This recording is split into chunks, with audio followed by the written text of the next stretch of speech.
Selamat pagi, salam sejahtera. Puji syukur marilah kita panjatkan kehadirat Allah Subhanahu wa Ta'ala. Karena rahmat dan ridhonya, maka pada hari ini Senin 23 Oktober 2023 kita dapat melaksanakan acara diseminasi budaya positif yang merupakan aksi nyata kami, saya dan Bapak Angga, untuk melaksanakan tugas pada pendidikan calon guru penggerak Kabupaten Banjar angkatan 9 tahun 2023. Tak lupa kita curahkan salawat dan salam pada junjungan kita Nabi besar Muhammad Sallallahu Alaihi Wasallam beserta keluarga, sahabat, kerabat serta pengikut beliau sampai akhir zaman. Sebelum acara kami lanjutkan, akan kami bacakan susunan acara pada pagi ini.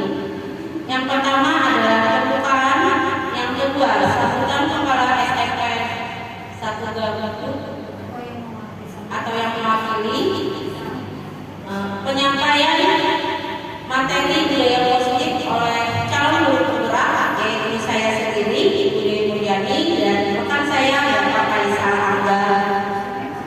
Yang keempat adalah doa. Untuk mengawali acara pada pagi hari ini, marilah bersama-sama kita buka acara pada hari ini dengan membaca Bismillah. Bismillahirrahmanirrahim. Acara yang kedua, karena Bapak kepala sekolah yang berhalangan, maka ada pelatihan. Kami persilahkan yang mewakili Ibu Rista Sabaria.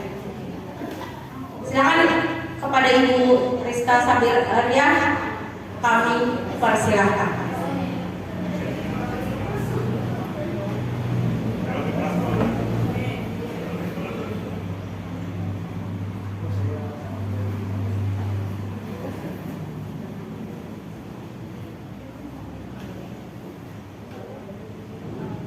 Assalamualaikum warahmatullahi wabarakatuh.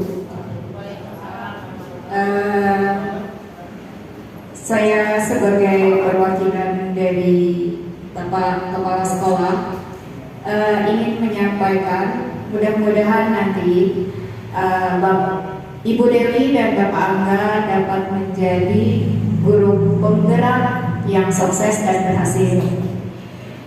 Yang kedua, mudah-mudahan apa yang disampaikan oleh Bapak Ibu Dewi dan Ibu Angga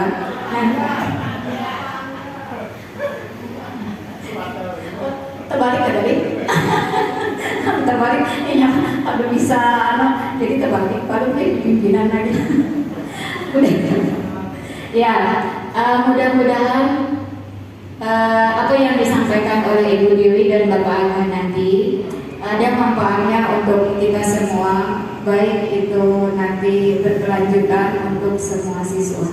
Nah, mungkin itu saja yang bisa ulun sampaikan untuk Ibu Dewi dan Bapak Angga.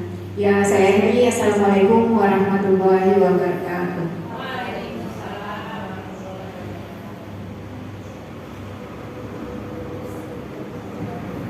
Terima kasih kepada Ibu Rista Sabaria. Acara yang ketiga yaitu penyampaian materi budaya positif oleh calon guru penggerak. Yang pertama-tama yang menyampaikan adalah saya sendiri, yaitu Ibu Dewi Mulyani. Baiklah Bapak Ibu, kita memasuki ke tentang budaya positif yang ada di sekolah kita. Sebelumnya kita ice breaking atau bagaimana? Bersedia Bapak Ibu? Ice breakingnya ini aja gini ya, biar yang simpel aja. Misalnya yaitu Marina menari di atas menara. Coba Ibu, datang berdiri sama ya. Mungkin nanti bisa digunakan di kelas. Oke.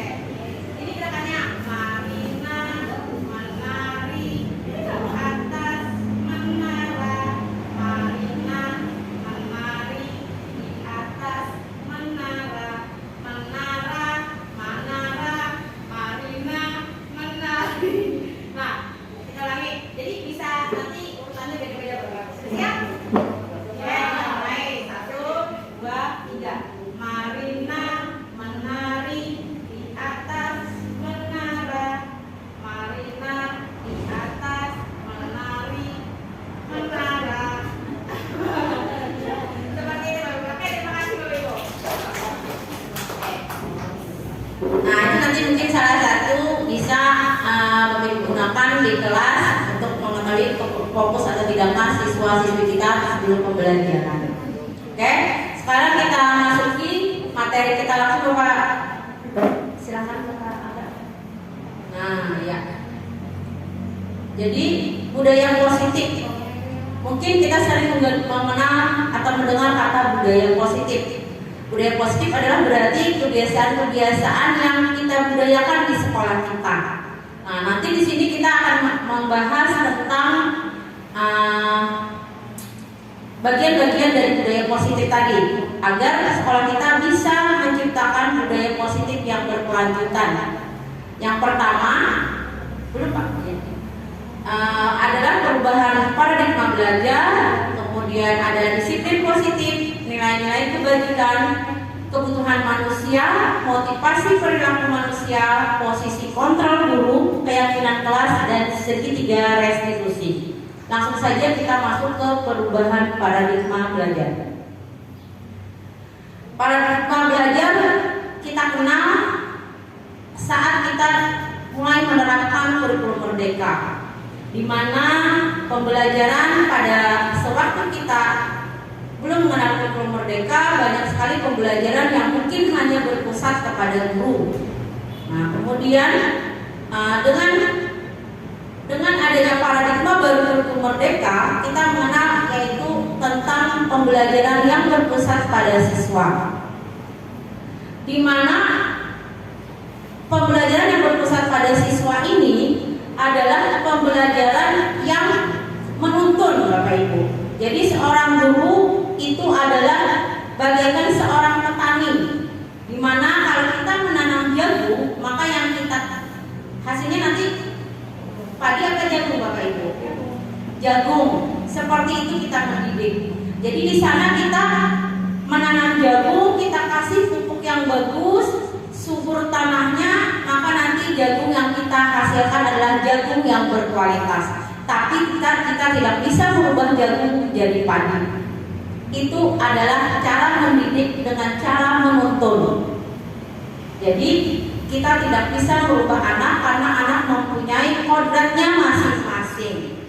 Kemudian dalam pendidikan paradigma baru, anak juga dididik dalam lingkungan kodrat alam dan kodrat zaman, di mana pendidikan paradigma baru, kodrat alam itu yaitu pendidikan di mana di lingkungan anak itu berada, itu sangat mempengaruhi, misalnya lingkungan keluarganya dan lingkungan sekitarnya. Nah, sedangkan pada kodrat zaman itu anak akan mengikuti perkembangan Bapak Ibu. Kalau zaman dulu kita tidak mengenal handphone, tidak mengenal teknologi, di pembelajaran paradigma baru, maka mau tidak mau sebagai guru kita pun harus belajar. Nah, itu sebagian. Nah, kemudian miskonsepsi tentang teori kontrol. Dalam pembelajaran kita sering sekali berilusi kalau guru itu bisa mengontrol murid. Pada kenyataannya pada diri siswa masing-masing. Nah, itu miskonsepsi yang pertama. Jadi guru itu berilusi bisa mengontrol murid, padahal kontrol itu berada di tangan siswa masing-masing, di dalam diri siswa masing-masing. Ilusi yang kedua yaitu bahwa semua penguatan positif efektif dan bermanfaat. Ini misalnya kita memberikan sanjungan positif, nah tapi ternyata itu pun nanti akan kita bahas lebih lanjut apakah itu efektif atau tidak. Nah, ini juga miskonsepsi yang sering terjadi. Yang ketiga adalah ilusi bahwa kritik dan membuat rasa bersalah mampu menguatkan karakter. Kita sering mengkritik siswa. Nah, itu dampaknya bagaimana? Bagus atau tidak? Nah, itu miskonsepsi yang akan juga berhubungan dengan yang akan kita bahas berikutnya, di mana nanti dengan kritik itu siswa akan merasa apa ya, Mak? Apa Ibu? Merasa apa? Merasa disalahkan, merasa salah itu nanti akan mengakibatkan anak akan kurang percaya dirinya dan sebagainya. Nah, miskonsepsi yang keempat adalah ilusi bahwa orang dewasa berhak memaksa. Nah, kita berpendapat guru itu berhak memaksa murid kita lebih dewasa dari mereka. Nah, sebenarnya, itu nanti tidak ada yang membenarkan orang dewasa memaksa kepada yang lebih muda. Nah, itu miskonsepsi tentang teori kontrol. Nah, sekarang mengubah paradigma stimulus respon ke pendekatan teori kontrol. Jadi kebanyakan kita sekarang berada di stimulus respon, dan harapannya kita akan berubah ke teori kontrol, Bapak Ibu sebagai kandidat. Nah, misalnya stimulus respon, kita berpandangan realitas kebutuhan kita sama, padahal teori kontrolnya kebutuhan kita berbeda. Begitu juga kita memandang siswa, kebutuhan setiap siswa berbeda. Kemudian semua orang melihat hal yang sama, padahal setiap orang itu memiliki gambaran yang berbeda. Nah, kemudian stimulus responnya kita mencoba mengubah orang agar berpandangan sama dengan kita. Teori kontrolnya kita berusaha memahami pandangan orang lain tentang dunia. Keempat, perilaku buruk dilihat sebagai suatu kesalahan. Nah, dalam teori kontrol, semua perilaku memiliki tujuan. Yang berikutnya, orang lain bisa mengontrol saya. Orang lain bisa mengontrol saya. Hanya Anda yang bisa mengontrol diri Anda. Jadi teori kontrolnya itu, kemudian stimulus responnya pemaksaan ada pada saat rujukan gagal. Jika kita menunjuk orang, kita paksa. Itu kan yang sering kita lakukan. Nah, pada teori kontrol, maka yang dilakukan adalah berkolaborasi dan konsensus menciptakan pilihan-pilihan baru. Jadi jangan memaksakan. Kemudian model berpikir menang atau kalah. Nah, model berpikir menang. Ini contohnya misalnya saat kita menangani siswa, kita kadang ingin pendapat kita saja yang didengarkan dan kita menjadi pemenang. Nah, sedangkan dalam teori kontrol, saat kita mengarahkan anak, itu tidak ada kita merasa sebagai pemenang ataupun kalah dari anak. Jadi kita sama-sama menang dengan siswa seperti itu. Nah, jadi nanti yang kita amati adalah yang teori kontrol, Bapak Ibu. Jadi stimulus respon dirubah ke teori kontrol. Itulah paradigma barunya. Kemudian disiplin positif itu berasal dari kata disiplina yang artinya belajar. Nah, disiplin mengacu pada disiplin diri yang memiliki tanggung jawab terhadap apa yang dilakukan berdasarkan nilai-nilai yang diyakini. Disiplin positif merupakan salah satu cara penerapan disiplin yang bertujuan untuk menumbuhkan kesadaran serta memberdayakan peserta didik tanpa imbalan, penghargaan, ancaman atau hukuman. Sekarang aku mau bertanya nih, menurut Bapak, disiplin positif yang pernah dilakukan anak-anak di sekolah kita contohnya apa, Bapak Ibu? Contohnya aja yang sebutkan. disiplin positif yang pernah dilakukan siswa di sekolah kita?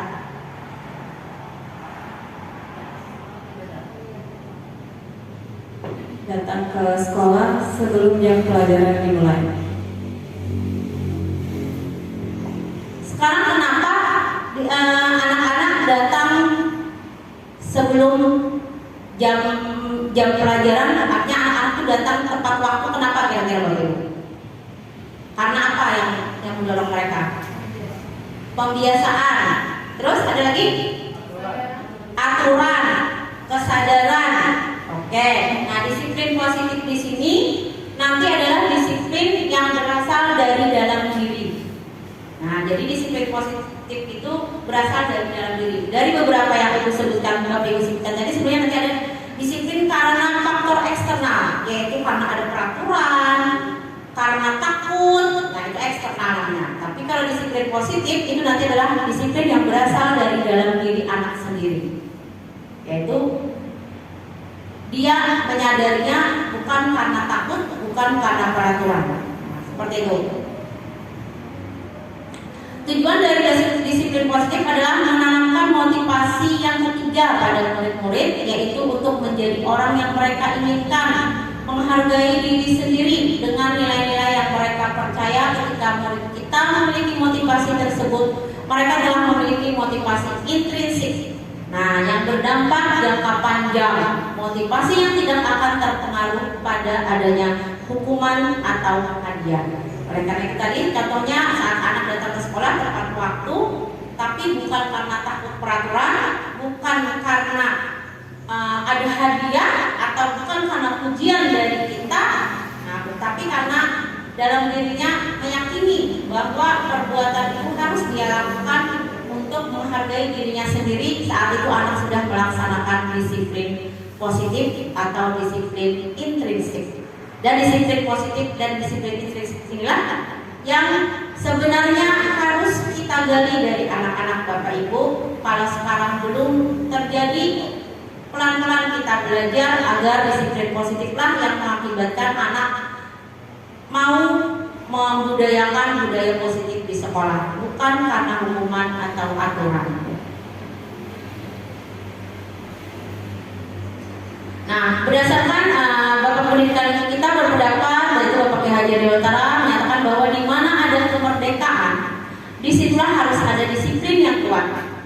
Sungguh pun disiplin itu bersifat self-discipline, yaitu kita sendiri yang mewajibkan kita dengan sekeras-kerasnya, tetapi itu sama saja. Sebab kalau kita tidak cakap melakukan disiplin diri, wajiblah penguasaan lain mendisiplin diri kita. Dan peraturan demikian itulah harus ada di dalam suasana yang merdeka.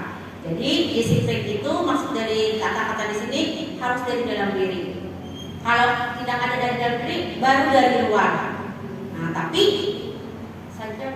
nah, di situ menyatakan bahwa untuk mencapai kemerdekaan dalam konteks pendidikan kita saat ini, untuk menciptakan murid yang merdeka, syarat utamanya adalah harus ada disiplin yang kuat. Disiplin yang maksud adalah disiplin diri. Sebagai pendidik, tujuan kita adalah menciptakan anak-anak yang memiliki disiplin diri sehingga mereka berperilaku mengacu pada nilai-nilai kebajikan universal dan memiliki motivasi intrinsik. Tadi sudah menjelaskan itu, bukan ekstrinsik. Nah, nilai-nilai kebajikan universal itu ya bagaimana? Nah, ini adalah nilai-nilai kebajikan universal yang tidak membedakan baik dari suku bangsa, agama, bahasa maupun latar belakang yang lainnya. Nah, untuk di pendidikan kita mengenal adanya nilai universalnya apa Bapak Ibu? Profil pelajar Pancasila, yaitu nilai universalnya, nilai kebajikannya beriman dan bertakwa pada Tuhan Yang Maha Esa, berakhlak mulia, berkebinekaan global, gotong royong, mandiri, kreatif, dan bernalar kritis. Jadi motivasi anak itu kayak tadi datang ke sekolah, berarti dia mungkin adalah motivasinya adalah bertanggung jawab. Nah, seperti itu, bukan karena ada peraturan, bukan karena Kemudian kebutuhan dasar manusia. Nah, kebutuhan dasar manusia adalah segala sesuatu yang kita lakukan untuk mendapatkan yang kita inginkan. Kita, siswa, pasti punya keinginan. Nah, seluruh tindakan yang kita lakukan pasti punya tujuan, dan semua usaha terbaik yang kita lakukan adalah dalam rangka agar kebutuhan dasar kita terpenuhi dengan baik. Nah, kebutuhan dasar manusia ini ada apa aja? Nah, di sini Bapak Ibu, yang pertama kebutuhan bertahan hidup. Ini bukan hanya kebutuhan kita sebagai guru Bapak Ibu, jadi ini juga kebutuhan siswa kita juga seperti ini. Bertahan hidup, yaitu makanan, pakaian, tempat tinggal, keamanan, kesehatan, kemudian kasih sayang dan rasa diterima, dipedulikan, berbagi, kerjasama, menjadi bagian dalam kelompok. Kemudian penguasaan, yaitu rasa harga dirinya, keinginan untuk dianggap, memimpin, berprestasi, diakui, didengar. Yang keempat adalah kebutuhan kebebasan. Jadi anak kita tuh juga punya kebutuhan ingin bebas, yaitu mandiri, memilih, mencoba hal baru, mampu mengendalikan arah dirinya. Yang kelima adalah kebutuhan kesenangan, yaitu bermain, humor, antusias, dan tertawa. Nah, jadi jika anak kita melakukan suatu pelanggaran di kelas ataupun di sekolah, maka kita jangan langsung menyalahkan Bapak Ibu. Kita lihat dulu, mungkin ada dari 5 kebutuhan dasarnya yang belum terpenuhi. Seperti itu Bapak Ibu. Jadi kita dengan mempelajari 5 kebutuhan dasar dengan kontrol tadi, maka kita akan tidak memandang salah pada anak yang membuat kesalahan Bapak Ibu. Tapi kita cari dulu kenapa, apakah kebutuhan dasarnya sudah terpenuhi. Jika tidak terpenuhi, di mana yang belum terpenuhi Bapak Ibu. Misalnya, oh Bapak Ibu mengajarnya kok kayak gitu aja, kata anak-anak, berarti dia itu ada kebutuhan untuk yang pilihan tadi. Pilihan tadi ada di kebebasan. Dia ingin ada metode mengajar kita yang bervariasi. Nah, seperti itu. Jadi jangan marah kita lihat dulu, mungkin ada kebutuhannya yang belum terpenuhi, seperti itu. Kemudian, motivasi. Tadi kembali yang di awal tadi, kalau kita ingat ada stimulus respon dan teori kontrol. Nah, di sini tadi ada motivasi. Nah, tadi yang ketiga nanti adalah motivasi intrinsik. Seseorang melakukan sesuatu, motivasinya ada 3 Bapak Ibu. Mungkin bisa Ibu tanyakan ke dalam hati Bapak Ibu masing-masing, ke siswa nantinya juga. Yang pertama, 1, untuk menghindari ketidaknyamanan atau hukuman. Tadi misalnya anak datang ke sekolah takut nih kalau melanggar nanti dia dihukum apa, lalu dia datang tepat waktu. Itu masuk ke dalam motivasi yang pertama. Yang kedua, untuk mendapatkan imbalan penghargaan dari orang lain. Misalnya anak-anak belajar dengan giat, lalu ibu kasih coklat. Nah, ini juga termasuk motivasi yang kedua, penghargaan. Menurut Bapak Ibu, penghargaan ini bagus atau tidak? Nah, lalu kita pendapat dulu 2 orang.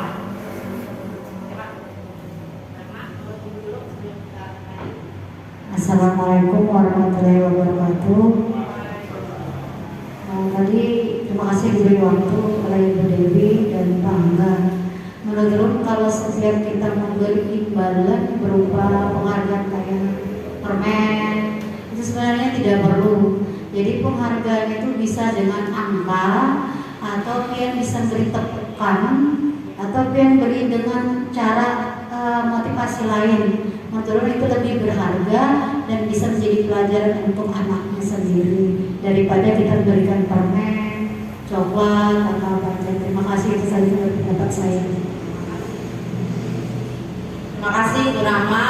Nah, jadi penghargaan menurut Ibu Rama tidak mesti barang, bisa tadi mungkin kalau mendengar tadi kayak semangat bulan tangan tadi Bu,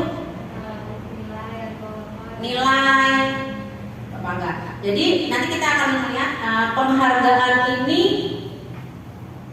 termasuk motivasi yang bagaimana? Yang ketiga begitu Bapak Mbak. Nah, yang ketiga adalah motivasi untuk menjadi orang yang mereka inginkan dan menghargai diri sendiri dengan nilai-nilai yang mereka percaya. Kalimatnya agak susah nih. Jadi mereka itu contohnya tadi yang datang ke sekolah tepat waktu, itu mereka datang karena mereka ingin atas dasar dirinya sendiri.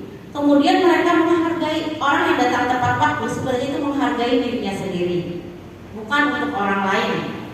Nanti mungkin bekal dia menjadi orang yang disiplin, mungkin nantinya itu dari dalam dirinya keluar Bapak Ibu, karena dia meyakini bahwa dengan datang tepat waktu akan membentuk dirinya yang disiplin, sehingga nanti yang keluar itu adalah dia melakukan sesuatu karena dia meyakini nilai luhur yang dilakukannya, bukan karena peraturan. Itu Bapak Ibu. Nah, ini masuk intrinsik, yang dua tadi masuk ekstrinsik. Nah, sekarang kita lanjut dulu Bapak Ibu, nanti ada jawabannya sampai kita.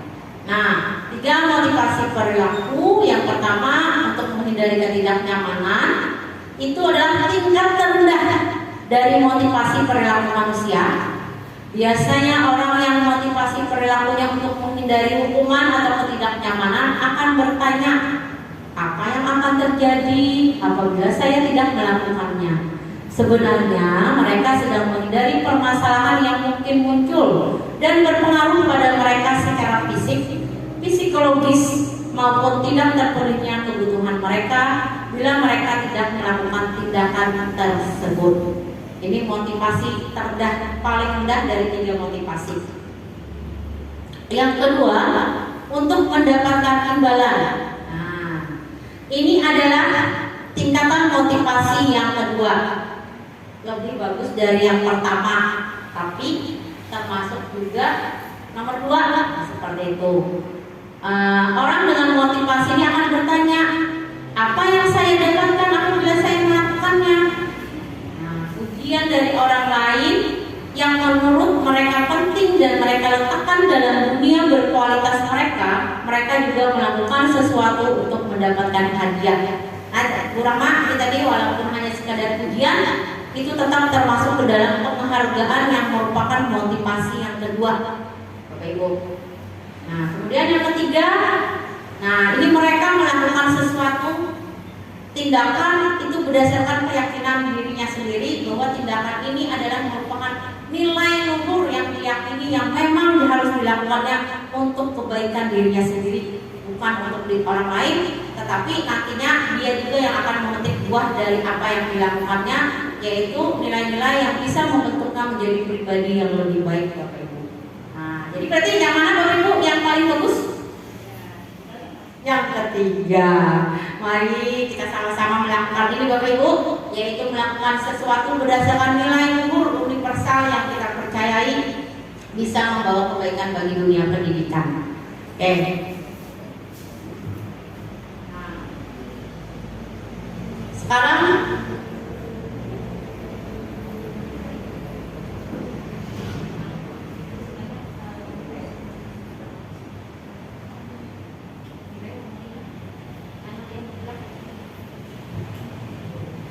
sekarang kita masuk ke materi. Tadi kan ada anak-anak yang melakukan sesuatu karena dia takut hukuman. Nah, sekarang kita akan masuk ke materi, apa sih bedanya hukuman, konsekuensi, dan restitusi. Nah, jadi seorang guru, kita nanti yang sering dilakukan apa? Nah, kalau ulun misalnya sebelum belajar di sini pun ulun sering menghukum anak, misalnya anak datang terlambat, ulun suruh menyapu mungkin, atau ulun suruh di lapangan. Nah, itu nanti akan masuk ke dalam hukuman. Apa sih beda hukuman, konsekuensi, dan restitusi? Nah, satu, pertama, hukuman tidak terencana, murid tidak tahu apa yang akan terjadi, atau tidak melibatkan, bersifat satu arah, berupa hukuman fisik atau psikis. Misalnya anak datang ke sekolah tiba-tiba terlambat, dihukum lari 10 lapangan, 10 kali di lapangan. Nah, berarti itu kan tidak terencana Bapak Ibu. Betul? Nah, itu berarti masuk ke dalam hukuman. Nah, restitusi terencana, konsekuensi terencana disepakati sesuai peraturan. Murid tetap dibuat tidak nyaman, sikap guru selalu memonitor murid. Contohnya apa ya? Terencana disepakati, misalnya ada yang bisa konsekuensi. Contoh konsekuensi bagaimana? Misalnya anak tidak mengerjakan PR, apa konsekuensinya? Kesepakatan. Ya.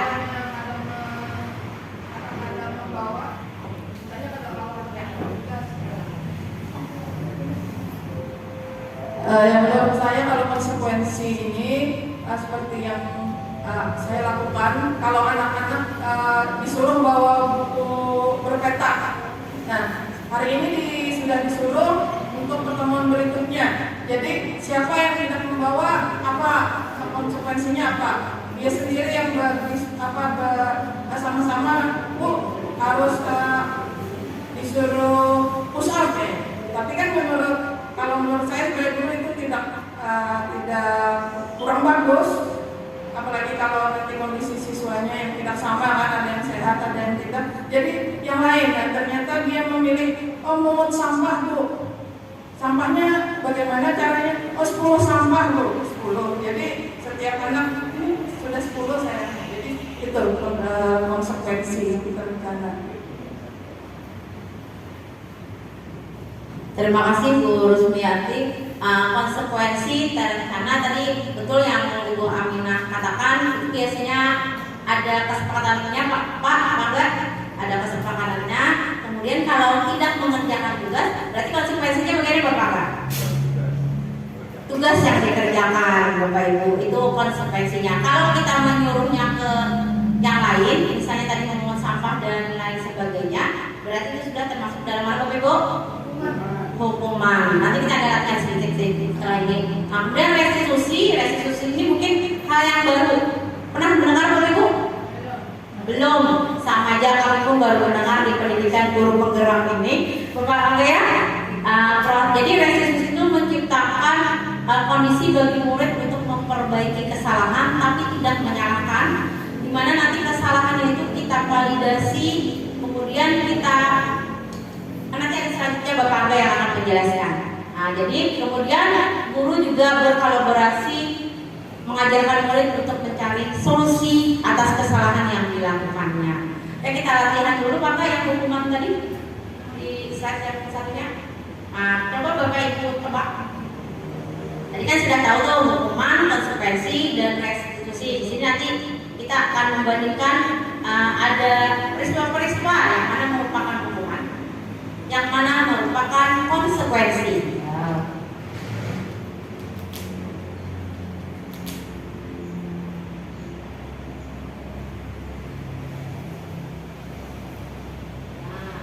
Ini siapa? Nanti kita tulis Bapak tulis atau kayak Bapak? Pada saat disebutkan aja. Tapi ini langsung semuanya lo tampil kuncinya nanti. Tapi kita perlu tanya satu-satu lah. Yang pertama, mencatat 100 kali di dalam buku kalimat saya tidak akan terlambat lagi. Misalnya ini anak kita nih kalau melanggar disuruh guru BK menulis 100 kali. Nah, menurut Bapak ini hukuman atau konsekuensi? BK-nya belum mungkin aja. Menurut itu hukuman. Terima kasih Ibu Aryani. Yang kedua, lari mengelilingi lapangan basket 2 kali karena terlambat hadir di sekolah. Nah, ya benar itu hukuman. Terima kasih. Yang ketiga, murid diminta untuk push up 15 kali karena tidak menggunakan masker ke sekolah. Hukuman. Wah, mantap-mantap nih gurunya. Kemudian menggantikan kertas tugas teman yang telah dicoret-coret. Konsekuensi. Oke, terima kasih. Konsekuensi nanti kita cek lah. Kemudian membersihkan tumpahan meja tulis karena tersenggol pada saat belajar.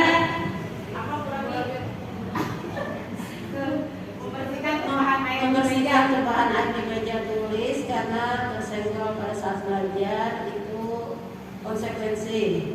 Oke, makasih. Tepuk tangan dulu, dari tadi kita ada tepuk tangan. Berikutnya kurang mak, baca sekalian jawab.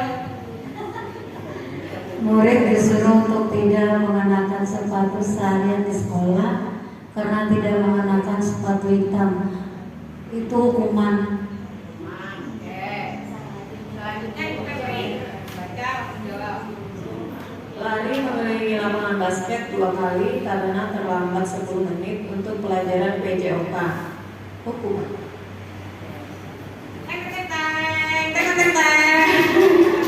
Jawaban yang benar adalah gak ada suaranya, tambah serangan. Nah, itu jawabannya Bapak Ibu. Tepuk tangan dulu. Yang benar tepuk tangan, semua yang benar tepuk tangan. Oke, nah ini ada yang protes mana? Yang punya pesan itu apa?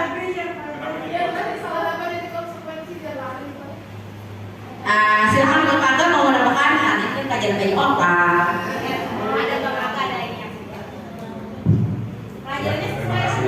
Nama saya dulu PJOK. Di sini dia terlambat 10 menit untuk pelajaran PJOK. Jadi konsekuensi Bapak Ibu, karena ini termasuk hukuman karena pelajaran PJOK. Berbeda kalau misalkan pelajaran matematika dia terlambat, maka bukan hukuman, konsekuensi PJOK.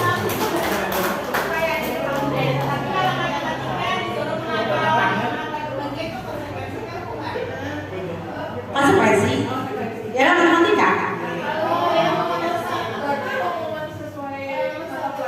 karena terlambat kan Bapak Ibu menulis 100 tentang buku. Saya tidak akan terlambat Bapak enggak.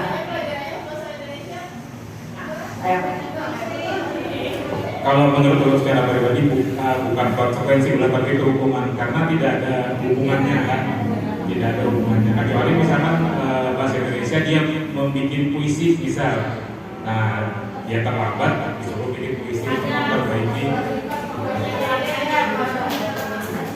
Ada apa yuk? Ada manfaat di pembelajarannya. Kalau kali kan ada nggak manfaatnya di PJOK? Ada bu. Nah,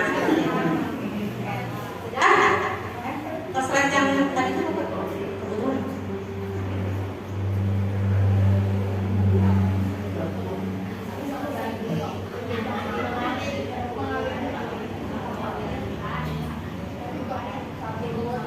Nah, jadi tadi kalian sudah tahu beda hukuman dengan konsekuensi. Nah, sekarang selanjutnya karena di sini di SMP Gembut ada 2 calon guru penggerak, maka berikutnya akan dilanjutkan oleh Bapak Faisal Angga sebagai calon guru penggerak yang kedua. Tepuk tangan dulu. Silakan.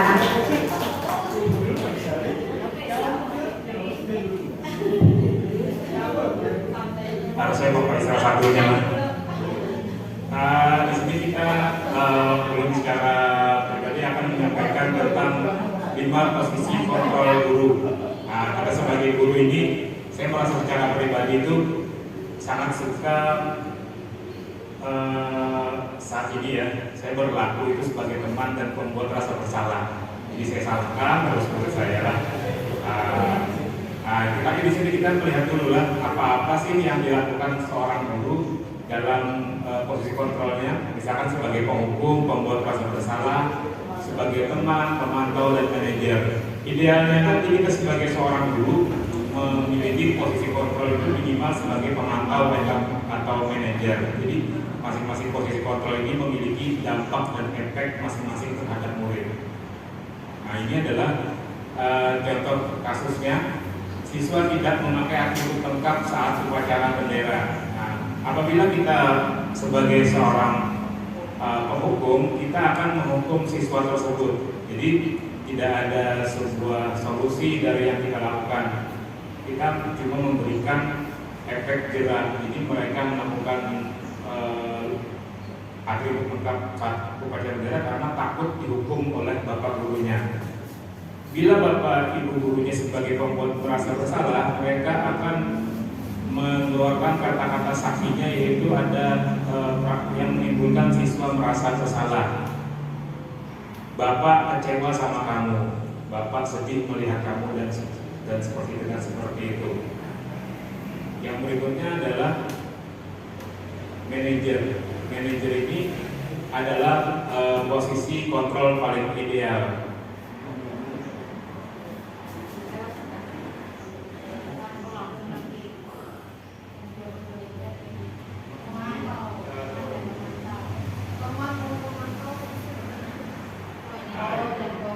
Sebagai seorang teman, kita mengatakan hal-hal seperti ini. Tolong bantu ibu bapak ya, sekali ini saya sudah tidak apa-apa. Lain kali jangan sampai berbuat seperti ini lagi. Ini adalah posisi kontrol sebagai seorang teman. Dampak dan efeknya nanti ada terhadap murid. Sedangkan seorang pemantau ini kita sebagai orang yang mengatakan, misalkan kata-katanya adalah kamu sudah melanggar peraturan sekolah, kamu tahu konsekuensinya. Setelah upacara kamu beli atributnya ke koperasi dan jangan diulangi lagi. Ini adalah posisi kontrol guru sebagai seorang pemantau. Dan yang paling ideal itu menurut adalah sebagai seorang manajer. Di sini kita meminta murid untuk mencermati kesalahan mereka sendiri, dan kita meminta mereka untuk memperbaiki kesalahan yang sudah mereka buat. Ini posisi idealnya guru ya, sebagai seorang manajer. Nah, apabila kita lihat di sini ada gurunya berkata, saya kecewa sekali dengan kamu. Itu kira-kira Bapak Ibu posisi kontrolnya sebagai apa nih?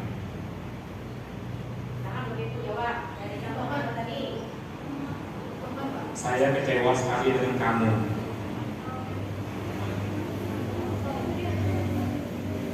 Pilihannya tadi ada penghukum, rasa bersalah. Membuat rasa bersalah.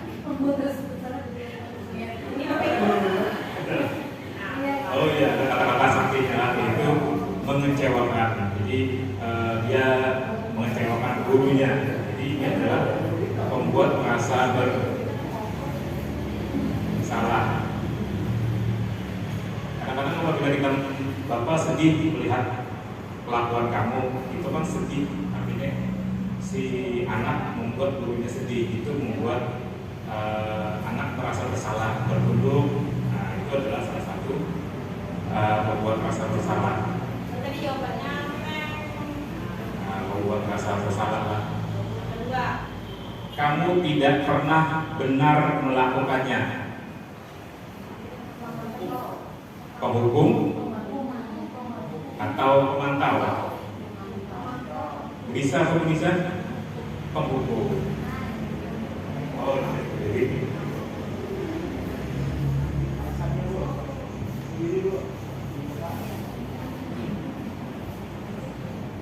Jawabannya dari unsur penghukum. terima kasih Bu Bisa. Ada yang lain yang iya. Oh gitu. Kira-kira sepakat aja lah. Pembuku M, pembuku M. Oke, yang berikutnya. Apa rencanamu untuk menyelesaikan masalah ini? Bu Aminah? Penghukum, bersalah, teman, pemantau, atau manajer? Menurut saya mungkin jawabannya adalah teman. Teman, ada yang lain? Bu Pepri? Teman juga boleh. Maaf,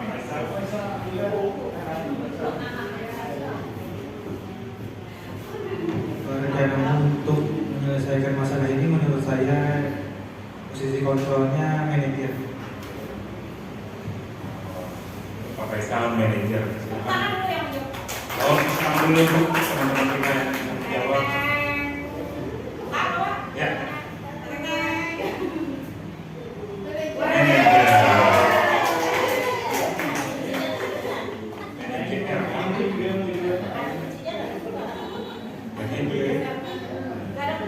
ini yang terakhir nih.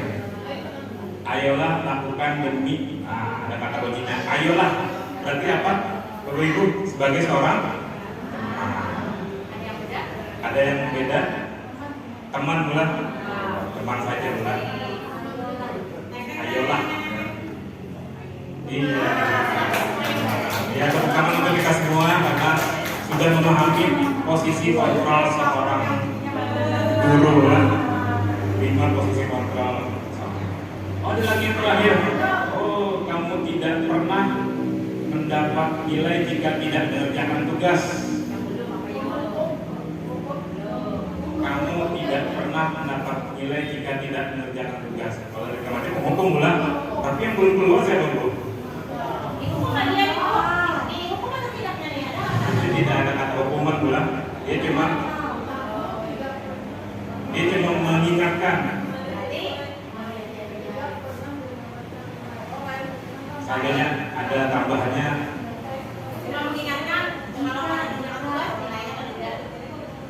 Dia sebagai pemantau. Ya.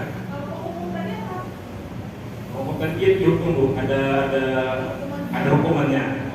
Seandainya tadi ada kamu tidak menyelesaikan tugas, kamu mendapat tugas mencatat 100 kali, nah itu ada hukumannya. Tapi di sini dia tidak memberikan solusi, tidak memberikan hukuman dan sebagainya. Ini kan menjelas nih, kamu tadi bilang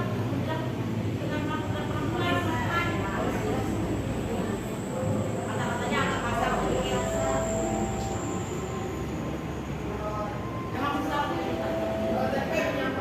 Ya, disampaikan saja bu. Berikutnya kita akan masuk ke keyakinan kelas. Kadang-kadang kita di awal masuk kelas itu kan kita membuat peraturan kelas lah, tapi sekarang diganti dengan keyakinan kelas. Apa sih perbedaannya? Nah, kita lihat di sini bu. Saya juga lupa nih. Oh, keyakinan kelas itu tidak spesifik. Jadi keyakinan kelas itu bersifat abstrak, dia universal, pernyataan positif, mudah diingat, sesuai dengan kondisi kelas sehingga mudah diterapkan. Semua warga sekolah atau warga kelas dilibatkan saat membuat keyakinan kelas. Kadang-kadang kita membuat kesepakatan kelas, sekarang keyakinan kelas. Nah, kita masuk ke segitiga restitusi ya, segitiga restitusi ini adalah proses dialog yang dijalankan oleh guru agar dapat menghasilkan murid yang mandiri dan bertanggung jawab. Jadi pada saat murid melakukan sebuah kesalahan, mereka mempunyai alasan kenapa mereka melakukan kesalahan tersebut. Dan kita kalau sudah mendapatkan validasi dari tindakan mereka yang salah, kenapa mereka berbuat salah, kita harus mengingatkan lagi ke murid tersebut tentang keyakinan yang kita sudah buat sebelumnya.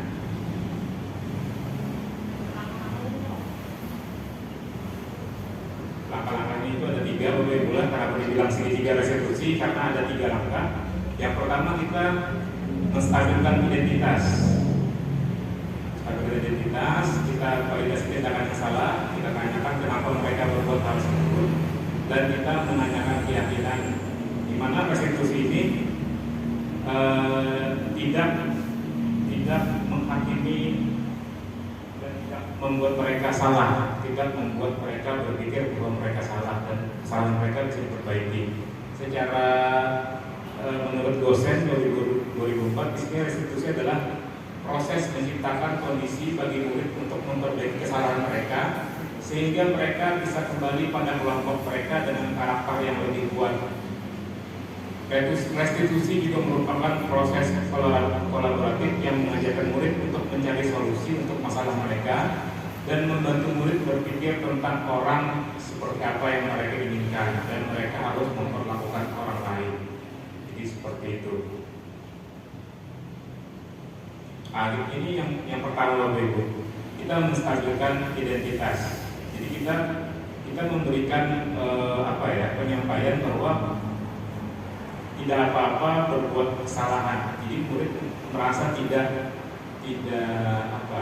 sedih pada saat mereka kesalahan. Kalimat yang Bapak Ibu bisa ucapkan di sini adalah berbuat salah itu wajar, tidak ada manusia yang sempurna. Ibu bapak juga pernah melakukan itu. Ibu bapak tidak mau mencari siapa yang salah, tapi mencari solusi permasalahan ini, dan yang terakhir kamu tetap merasa begitu. Yang berikutnya adalah ini contoh dari penerapan segitiga restitusi.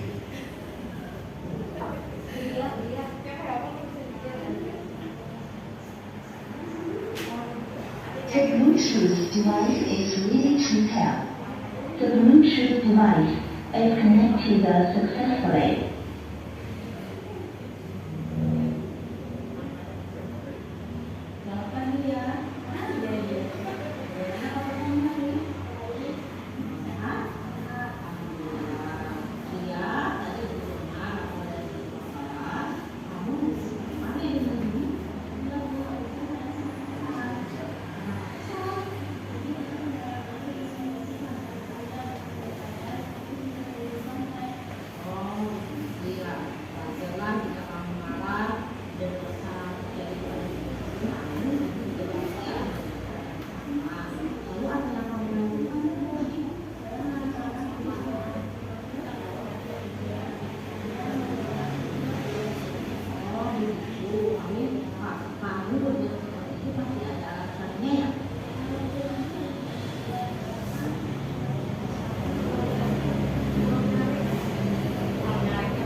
Ini kasusnya siswa yang marah karena temannya mencontek pekerjaannya, Bapak Ibu.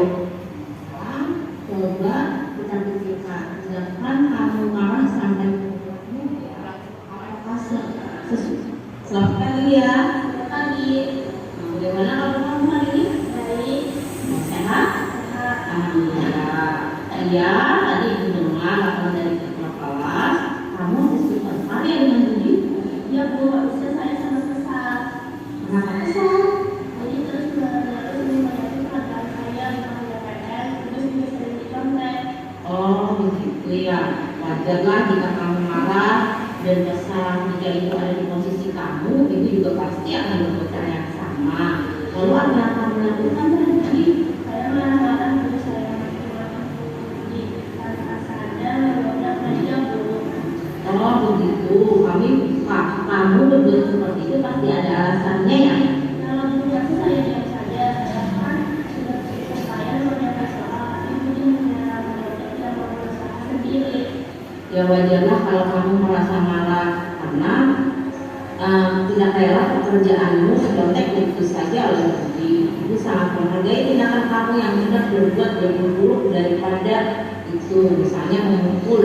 Nah, sekarang coba kita pikirkan, tindakan kamu marah sampai menabrak meja, apakah sesuai dengan keyakinan kelas kita? Menurut kamu, keyakinan kelas apa yang sudah kamu langgar?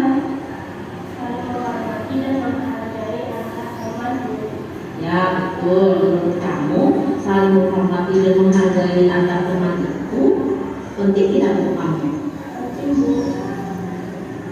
Baik, kalau menurut kamu itu penting, jadi keyakinan apa yang harus kamu lakukan pada saat kamu sedang marah?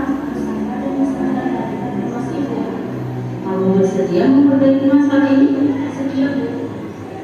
Apa yang akan kamu lakukan untuk memperbaiki masalah ini?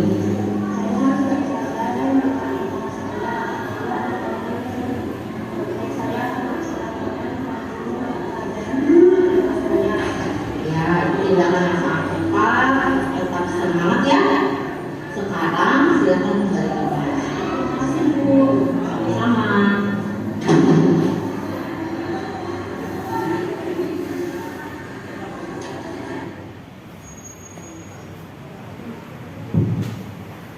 Nah itu adalah salah satu contoh penerapan segitiga restitusi dari Bu Dewi. Jadi anak tadi kasusnya apa Bu Dewi? Ada temannya mencontek pekerjaannya. Ada temannya mencontek pekerjaannya dan tindakan si anak perempuan tadi adalah dia memukul untuk bekerja. Nah, jadi kalau kita sebagai seorang penghukum atau merasa bersalah atau teman, kita tidak akan melakukan segitiga eksekusi ini. Tapi kita sebagai manajer, kita semestinya melakukan segitiga eksekusi ini, yaitu menstabilkan identitas, memvalidasi tindakan, kesalahan, dan ya eksekusi.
Nah, ini adalah video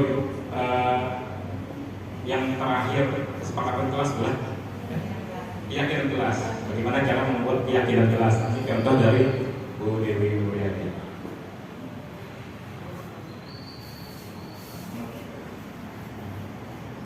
The Bluetooth device is ready to pair. The Bluetooth device is connected successfully.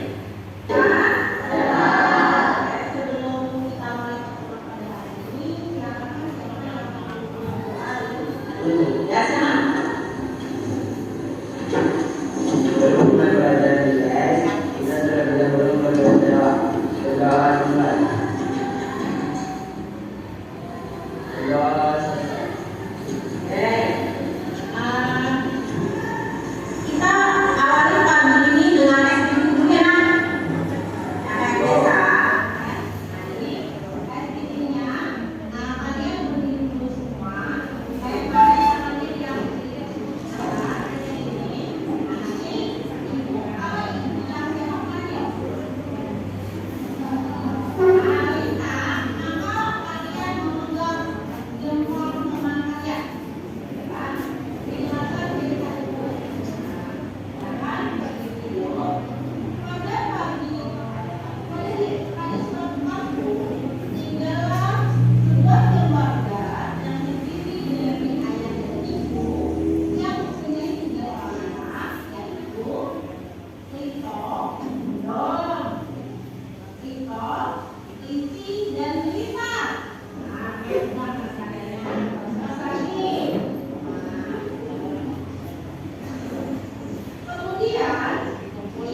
pertama anak-anak diminta menuliskan peraturan-peraturan dulu.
Dirubah kalimat positif.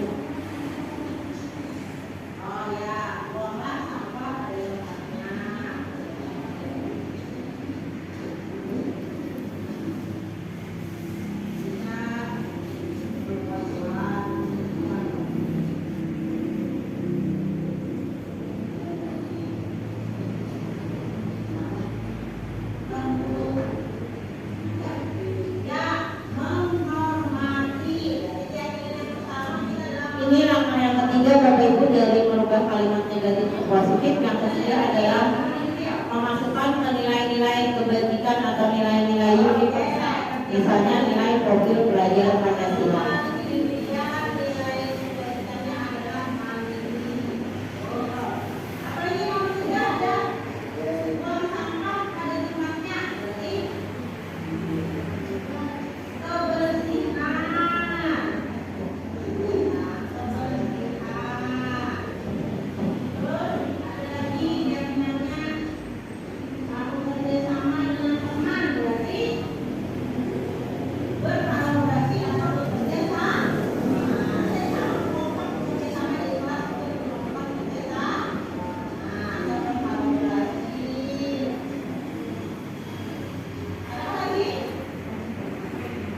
Nah, Bapak Ibu, saat tahapan ketiga ini berarti sudah terbentuk keyakinan kelas. Yang keempat kelimanya itu tingkah laku yang menanamkan atau lebih mendalami dari keyakinan kelas. Misalnya tabel T dan tabel Y, T itu yang tampak dan tidak tampak. Mungkin melanjutkanlah yang langkah keempat. Jadi keyakinan kelas ternyata membuatnya panjang makanya karena sekarang untuk mandirian. Nah, mandirian juga tampak seperti ayo yang namanya. Misalnya saat keyakinan kelas kemandirian, maka yang tampak anak itu yang mengerjakan tugas secara mandiri. Yang tidak tampak anak tidak mencontek. Jadi anak-anak juga dibawa ke mendalami dari keyakinan kelasnya tadi. Jadi dia tahu apa yang dilakukan, apa yang tidak dilakukan. Itu aja Bapak Ibu. Kalau saya ingin menambah tabel ya.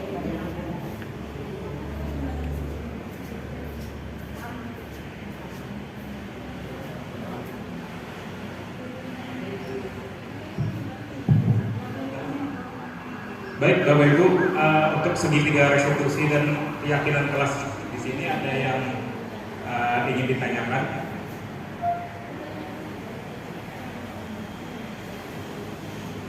Samsung.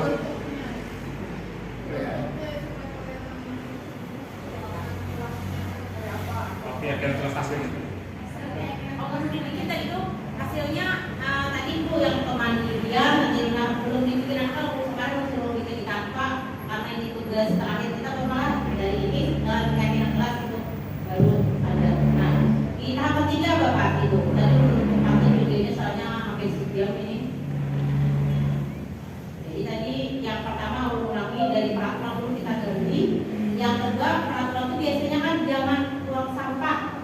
Nah, saat jangan buang sampah itu diambil kalimat positifnya, yaitu buanglah sampah pada tempatnya. Jadi kalimat jangan, tidak itu adalah kalimat negatif, dirubah ke positif kata dibuat.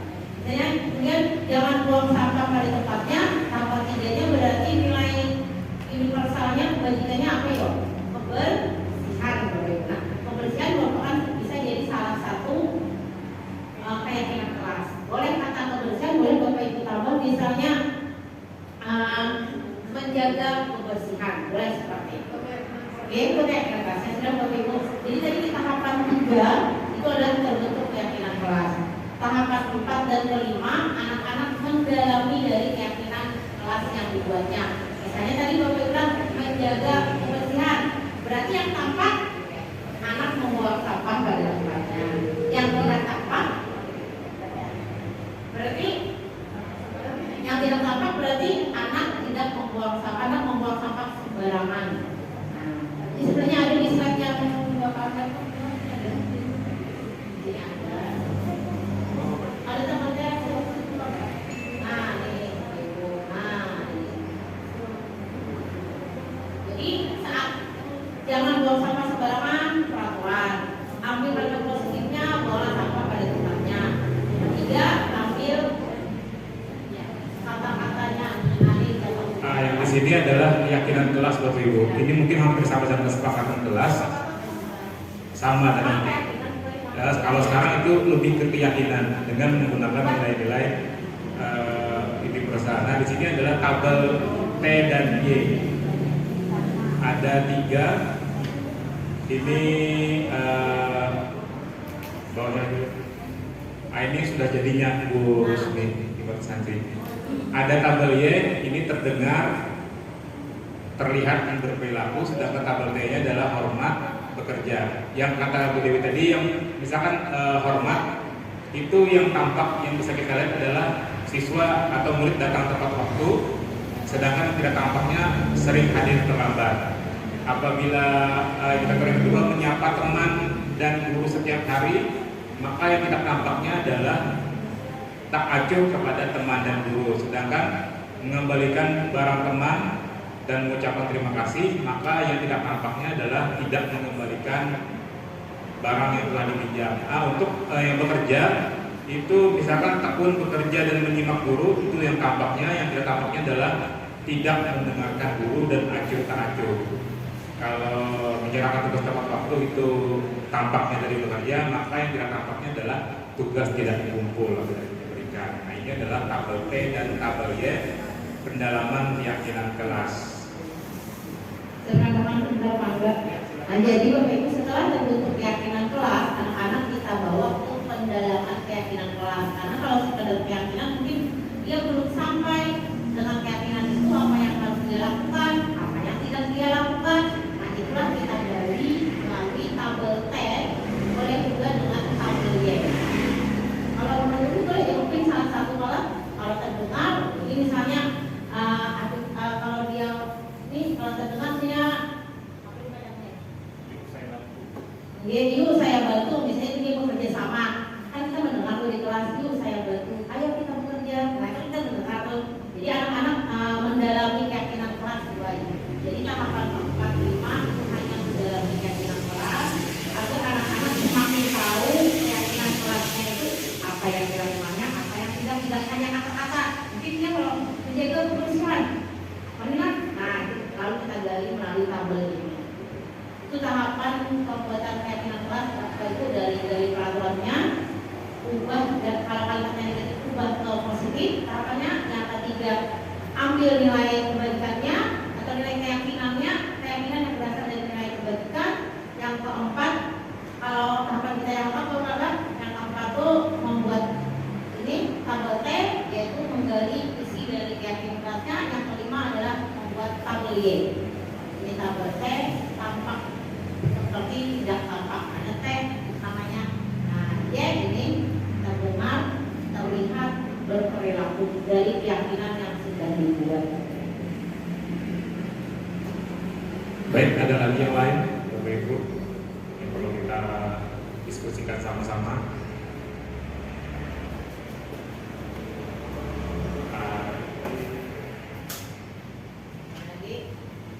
Yang belum itu. Oh iya, ini sudahlah Bapak Ibu. Kalau tidak ada lagi kita terima kasih.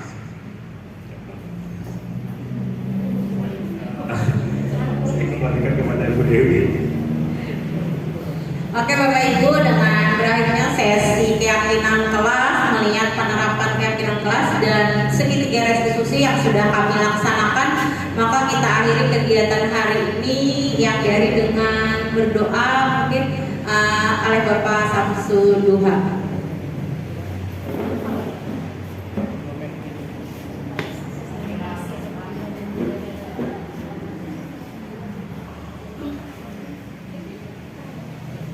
Dan mari kita sama-sama berdoa untuk kesuksesan Bapak dan Ibu yang menjadi guru, calon guru penggerak. Semoga kedepannya ada dari SMP 1 Gandul sukses menjadi guru penggerak. Oke, mari kita bersama-sama dengan mulai baca Al-Fatihah. Al-Fatihah.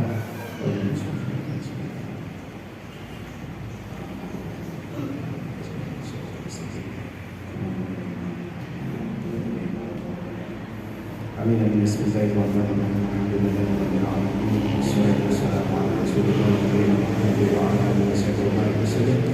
Allahumma ighfir lana wa walidina wa arhamhum wa rabbana yashhur.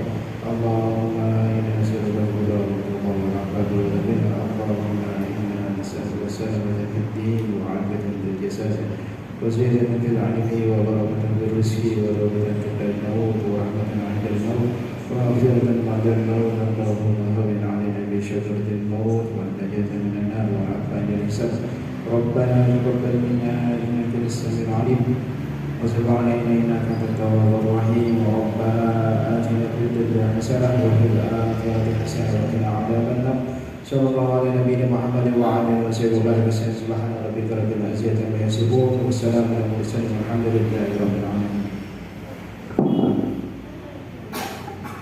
Baiklah, dengan berakhirnya tadi maka berakhirlah acara destinasi budaya positif. Pada hari ini kami ucapkan terima kasih kepada Bapak Ibu yang berkenan hadir dan memotivasi dan menyemangati kami pada hari ini sehingga acara bisa berjalan dengan lancar.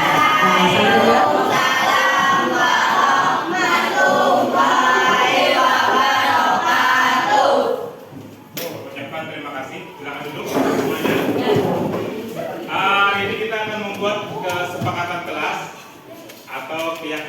kelas lah. Nah, jadi di sini Bapak akan membagikan ini. Ini namanya adalah sticky notes. Nanti satu orang masing-masing akan menuliskan apa yang diharapkan terjadi di kelas. Lah, bagaimana suasana kelas yang membuat kalian nyaman. Tulis saja sesuai apa? Sesuai hati dan nurani kalian. Jangan terpengaruh. Misalkan Gani mengancam, jangan. Dan ini cuma anggap dia anak-anak kelas 7 lah. Anak-anak kelas 7 ya coba. Nah, jadi masing-masing nanti dapat ini, tuliskan satu saja harapannya bagaimana cara membuat kelas kita menjadi nyaman. Jangan sampai seperti yang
belum.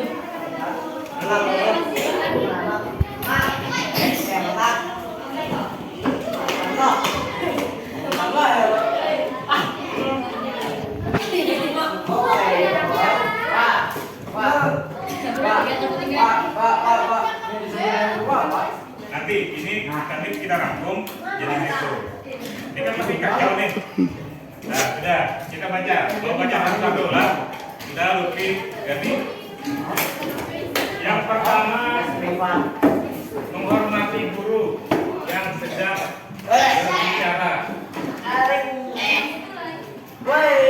Hormati guru. Oke. Tidak apa nih?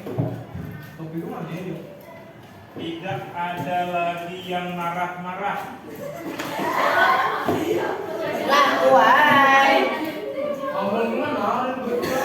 Ada kipas minimal 4.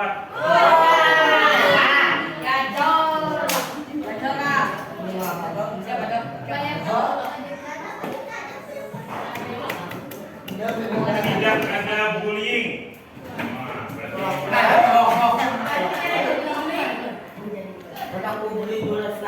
Boleh bawa motor.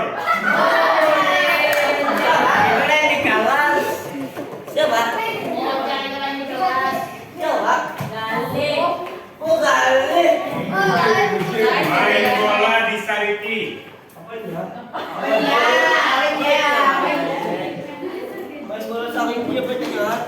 Kelas yang bersih dan boleh main bola di kelas.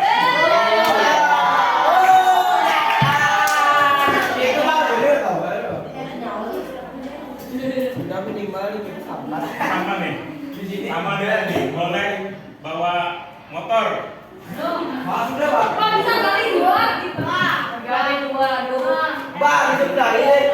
Tidak berbicara saat jam pelajaran. Bagaimana guru melajari?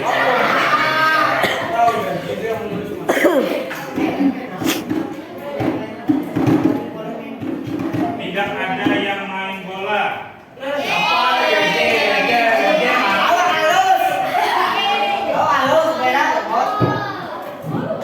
Tidak ada yang bermain bola.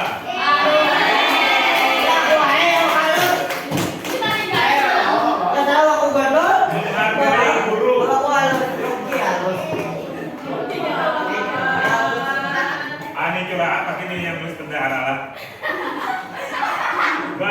kas tepat waktu.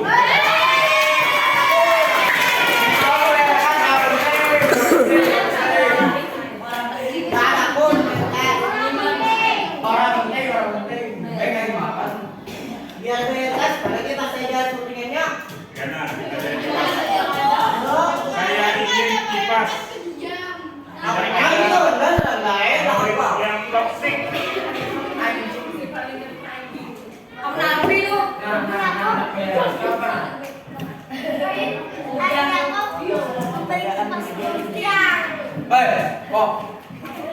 Kelas bersih. Nukar kipas kita balik. Tidak boleh bullying. Seperti ini. Harus push up jika toksik 20 kali. Tidak ada yang main bola di kelas.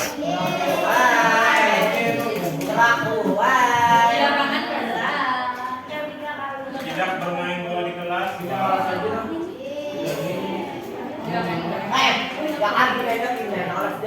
Tidak rusuh. Membelikan AC.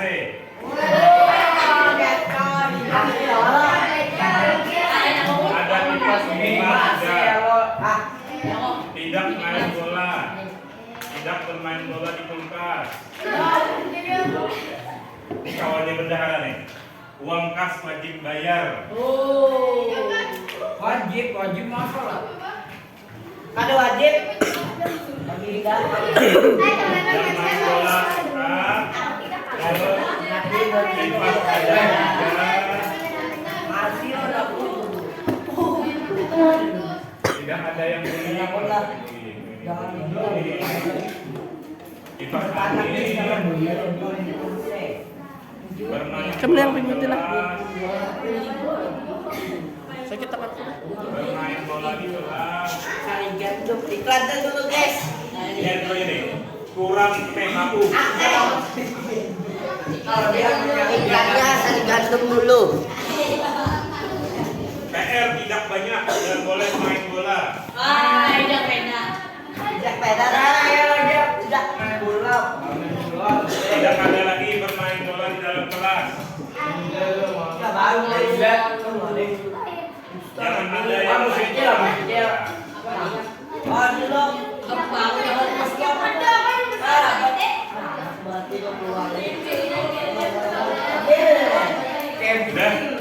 jadi ini ada beberapa poin yang hampir sama lah. Kalau di sini tidak ada bullying, lah. Kalau yang ini kipas minimal 4 atau 3. Ini bayar kas tepat waktu. Ini menghormati guru, tidak boleh.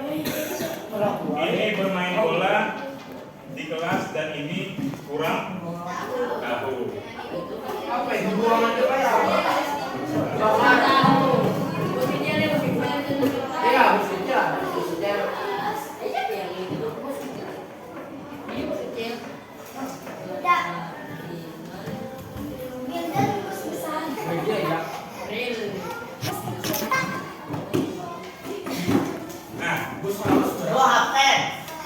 Ini kan secara kita lihat ini adalah hasil dari yang kalian inginkan di kelas lah. Syukur-syukur tidak ada yang minta nilainya 100 semua seperti itulah Pak. Nah sekarang kita ubah ini menjadi bahasanya yang lebih bagus, lebih bagus, lebih rapi ya depan lah. Lebih sopan Pak. Oke, kita mulai yang pertama. Kalau guru tidak boleh semua di dalam kelas bisa saling menghargai guru dan menghargai teman. Jadi di sini kata-kata positifnya apa? Harus saling menghargai. Saling menghargai. Itu kan udah. Boy. Nomor 2. Yang ini Istirahat Pak, istirahat. sebentar lagi istirahat, selesaikan nomor dulu sebentar. Toxic artinya apa? Ngomong kasar. Apa pendapatnya? Kalau tidak boleh toksik itu apa? Saling apa artinya? Saling menghargai sudah. Iya, saling berkata. Sopan ya? Sopan. Sopan. Jangan terlalu sopan. Kata-kata dan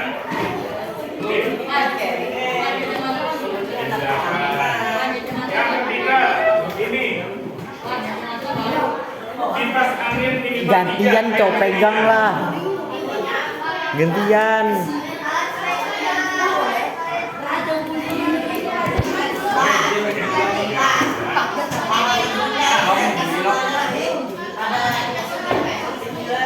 Oh iya.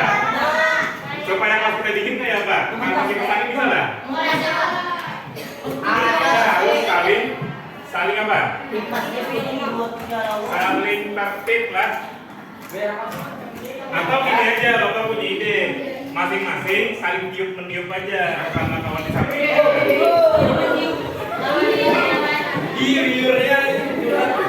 Jar.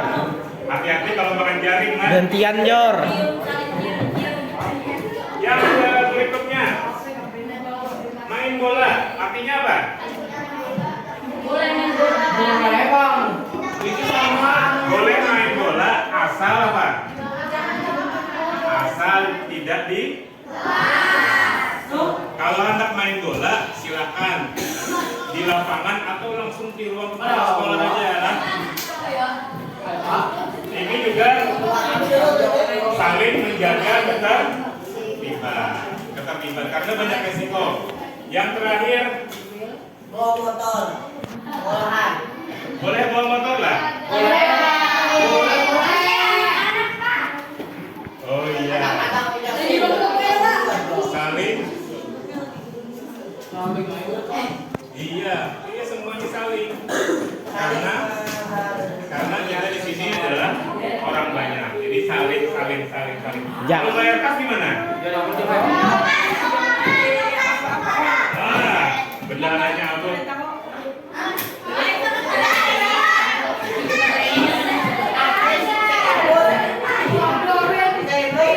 Ini bisa kita lakukan saling menghargai lah. Tapi di sini tidak ada yang membahas masalah sampah lah. Ada yang membahas masalah sampah di sini. Berarti kelas kalian sudah nyaman dari sampah menurut kalian? Sudah.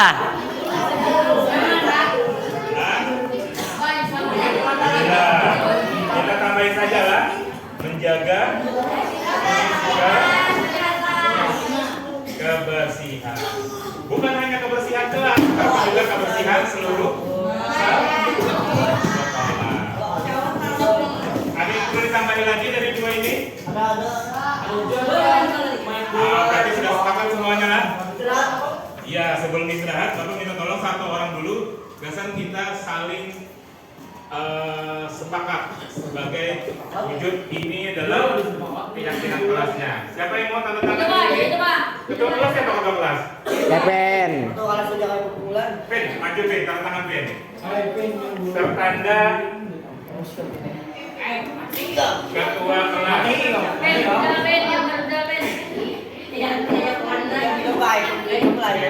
Oke, ini siapa wakilnya?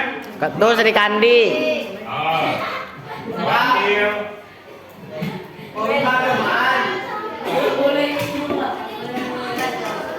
Nah, sudah ayo Kevin dan Kak.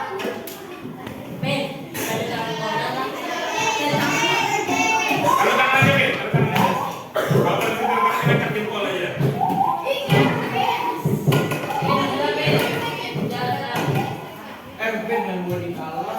Nah, ayo kelas. Kevin bila cari.